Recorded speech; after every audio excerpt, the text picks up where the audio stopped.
Here are solutions to homework set number 4 for ECE 476-676 Advanced Embedded Systems. This homework set looks at timing and analog I/O with the Raspberry Pi Pico.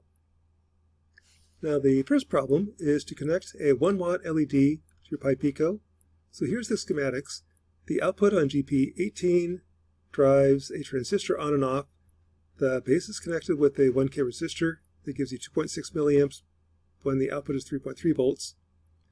Beta is 200, so this allows up to 520 milliamps to flow. The star LED only needs 264 milliamps.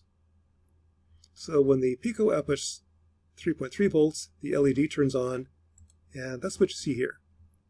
I've got a test program that just turns on GP18 for 2 seconds, then turns it off. When it's 0 volts, the LED is off. 3.3 volts, or 3.167 volts, LED is on.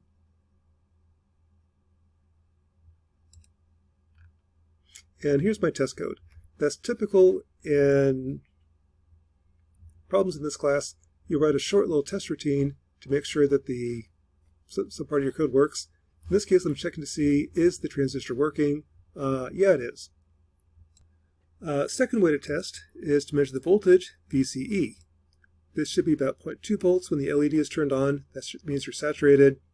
5 volts-ish when turned off. And that's what I'm seeing. When the LED is turned on, it's 0.2 volts. It's actually 0.02, close to 0 but not quite. When it turns off, there's no current flow. That's my 5 volts minus the voltage drop across the transistor. Yeah, 2.4 volts. So anyway, it's saturating, it's turning on. So that's working. Problem 2. In problem 2, I want to vary the brightness of the LED using the push buttons. I'll set up a 1 kilohertz square wave and vary the duty cycle as I push the buttons. So that's what this code does. Pin 14 and 15 are your input buttons. This makes it get brighter, makes it get dimmer. Here's a little subroutine I wrote. I'll pass the number 0 to 100. At 100, I output 100% duty cycle. 0, output 0% duty cycle. And clip it. So if I have a number less than 0, it's 0. Bigger than 100 is 100. That's my duty cycle. I'll make pin 17 or 18. Well, this is 17. I'm actually using 18. Is my LED. Sets up as a PWM output at 1 kilohertz. Then as I push the button, as I push button 15, it gets brighter. You can see on the terminal window, hit button 15, the number increases, that's my duty cycle, and the light gets brighter. Hit button 14, duty cycle goes down, and the light gets dimmer. You can see that on the voltmeter as well. This is the voltage out of the PIC board. The average voltage is what I'm measuring, that's DC. Increases at 100% duty cycle, that's the full voltage, 3.157 volts, supposed to be 3.3. And gets dimmer.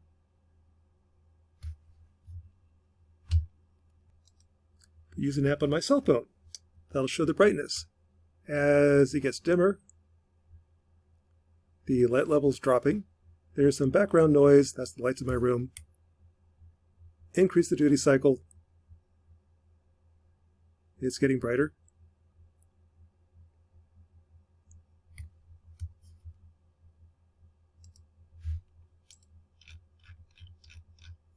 So with that, I collect some data. To measure the voltage, as the duty cycle changes, I see the voltage goes from 0 volts to full voltage. It's supposed to be 3.3. I'm getting 3.167 on my board.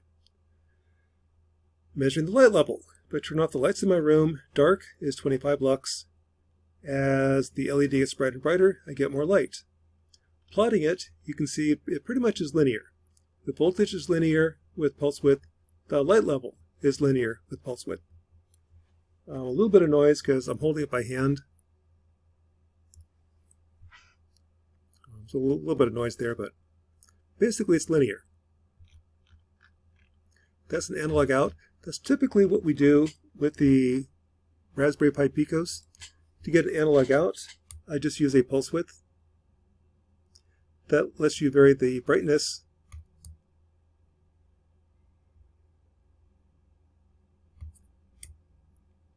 kind of faking an analog output.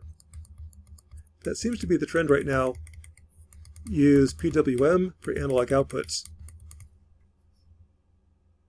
And part of the reason is it's really easy to interface. Just give me a switch with a 39-cent transistor. I can now basically apply an analog output. Much more complicated circuit if I want to do an analog voltage. Also, I need a D-to-A converter or hardware. But anyway, that's the analog out. The analog input, there is a joystick on your Pi Pico. I can also use this guy to make the light get brighter and dimmer. Let's come over to voltage. So you can see the voltage going in goes from 0 volts when the light is off. Here's the pulse width, gives me an average voltage. As the pulse width increases, the voltage goes up, the light level goes up. And I'm using the analog input in this case. To do that, I will have the same analog out, pass the number 0 to 100. That gives you 0 to 65,000, 100% duty cycle. Set that up as a PWM output. To read the analog input, I'll make analog 1 an analog input. I'll read the center position, as right there on power up. If I apply a voltage bigger than center position, I will integrate up. If I apply less than the center position, I'll integrate down. And what that looks like shows up better in Thani. This is the voltage coming in. There's the PWM. If I go down, it's integrating down, third column or second column, up, integrating up to 100%. Leave it in the middle. It should stay 0. It's actually drifting a little bit. And I can actually make it go up slowly.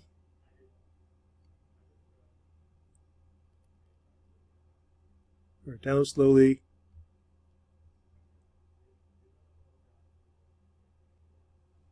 With the analog input. Just another way to have an input, you can do binary with push buttons, analog with a joystick. The Pico can do both.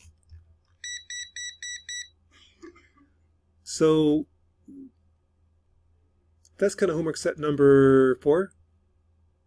I can have analog outputs, typically PWM, analog inputs, in this case the joystick, all controlled by Python. And with that, I can vary the brightness of an LED, make it get really bright.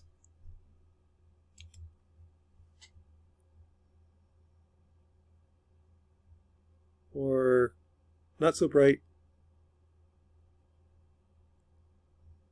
As well as other things. It's just kind of one demo. Homework set number 4 for ECE 476-676 Advanced Embedded.